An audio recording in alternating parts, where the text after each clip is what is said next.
Hello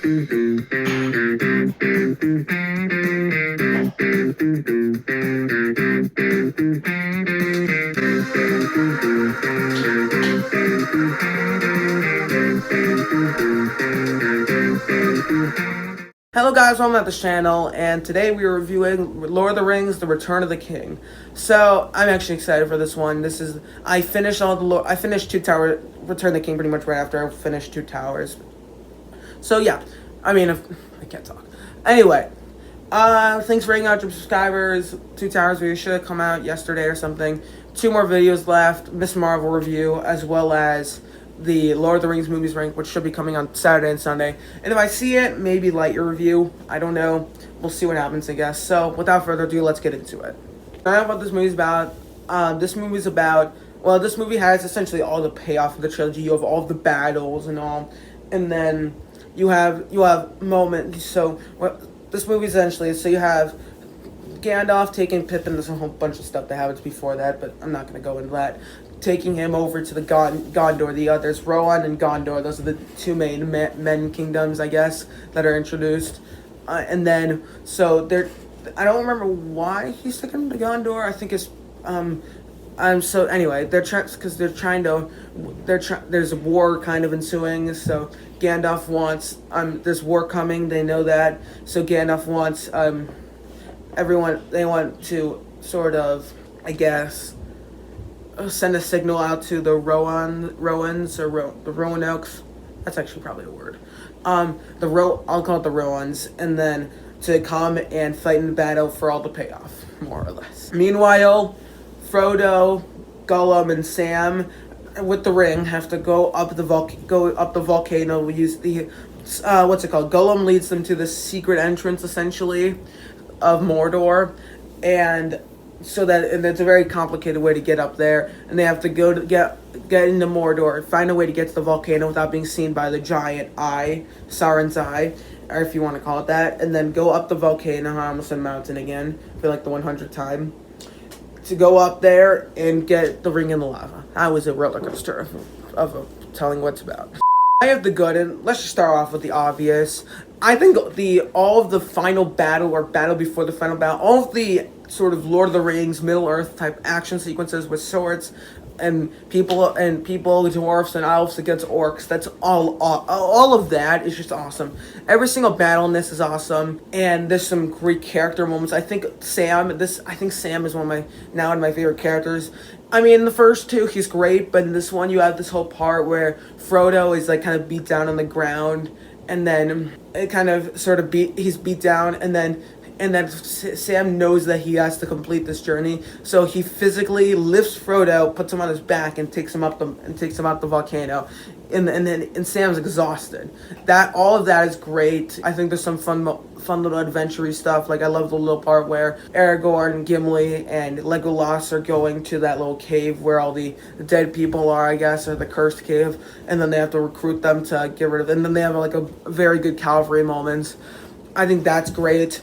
I think the whole cavalry moment, there's like 3 different cavalry moments in this movie where the Rohans are coming in to kill all the orcs. I think all that stuff is great. You have this whole part with elephants. You have emotional deaths like the King of Rohan, which I cannot remember anyone's name in this movie. There's so many characters. I think all the stuff on Gondor, all the stuff on Rohan, all of those action bits are fantastic. The actual final battle in front of Mordor, I think that works very well. With Frodo, you have some amazing character moments there. I think Gollum, his little bit where like he is starting to now become very infatuated with the ring, and now he he made a promise in the second one not to take it from Frodo, but then he broke that promise here. I think the way all that plays out works very well. It's just a fantastic conclusion to this franchise. You have some other great character moments, like I think between the King of Rohan and I also don't remember her name, but and her daughter. I think him letting her just going into battle and her taking the hobbits, even the hobbits get in on the battle. Like, I think that stuff is like just very fun, very like, yes, just let them go into battle. They'll do it. They'll help. That you have that kind of moment. You have also this whole part where Pippin sings this song in front of the king of Gondor. I remember that being very weird on first watch, but then probably because I didn't understand what was going on. because I should have been paying attention much more. There's a lot of epilogues, maybe too many, but I'll go into that later. You have so many other character arcs. You have a son trying to live up to a king's very high expectations. You have two hobbits you have a hobbit getting in the war. You have another hobbit, aka Frodo, trying to get up the volcano, trying to fulfill his quest, and then him being corrupted by the ring. I think that actually works pretty well for the most part. It's a bit of an odd character decision, but at the same time, for what it is, from what we know about the ring and from what has been told to us, and the way Frodo's kind of been taking on this path throughout Two Towers and Return of the King, it kind of makes sense the way everything plays out. So everything about this movie worked very well. About the mix, and this is a very mixed thing. I feel like this one, it loses steam a bit too quickly. Whereas you have this awesome battle for almost an hour, and then it cuts to Frodo and like this web thing, and then you have this whole conquest of Frodo trying to fulfill it, and then draw the ring. But the way it plays out, it's like you have the battle, and then you cut to this as he's trying it, and then you have and it just feels like it loses steam. You don't have as much of the action at the very end. You do have a little bit of battle there, but it's like just a little bit. There's not very much of it. So the way it plays out, it's a little odd, but at the same time, it does make sense. So that's kind of why it's fair in the mix. Check the bad. First, I have two things. First one, I do think this movie has way too many endings. Like, you could have ended it at a bunch of points. You could have ended at Frodo's getting rescued, but at the same time, you need this epilogue, and then I think they could also end it at Aragorn's wedding. You didn't really need the stuff with Frodo at the end. And then, but at the same time, then they go on, then you have the stuff with Frodo, and they have stuff with Sam. It just can't, I'm just like, just end, please. Of all the extended cuts, this is the one I'd want to watch the least. Speaking of extended cuts, sort of.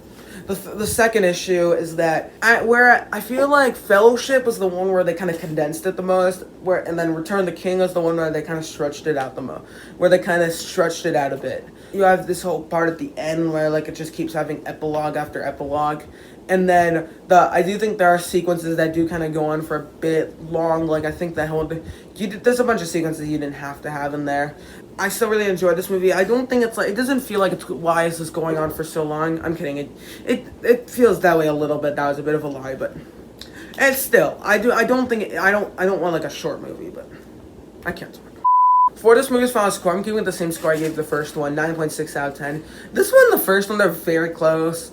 I'll let you, originally before I watched this one again, I said the first one was my favorite. I'm debating now. You'll see how I feel about that. I'm not going to rewatch them because time. So we'll see what happens. So let me know if you enjoy this franchise. Let me know if you love this franchise. If you're like me, now I'm a bit of a fan of it. Of the main three sci-fi franchises, not sci-fi, fantasy, you have Star Wars, Harry Potter, and this. But I mean, if you exclude the Hobbit ones, objectively this should be I think this one's number 1 or number 2.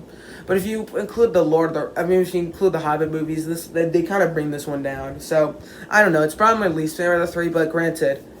I think Harry Potter and Star Wars, those are two franchises that it's kind of hard because those are two that I grew up with. This one I didn't grow up with as much because I wasn't as into these movies because they're long and I feel like they're more designed for a bit of, like, adults more so than like younger kids because they're epics. You have many. Yeah, okay, I don't know. So that's about it. Thank you guys so much for watching. Don't forget to like, share, subscribe, and comment down below. I'm exhausted, so see you guys next time. Adios.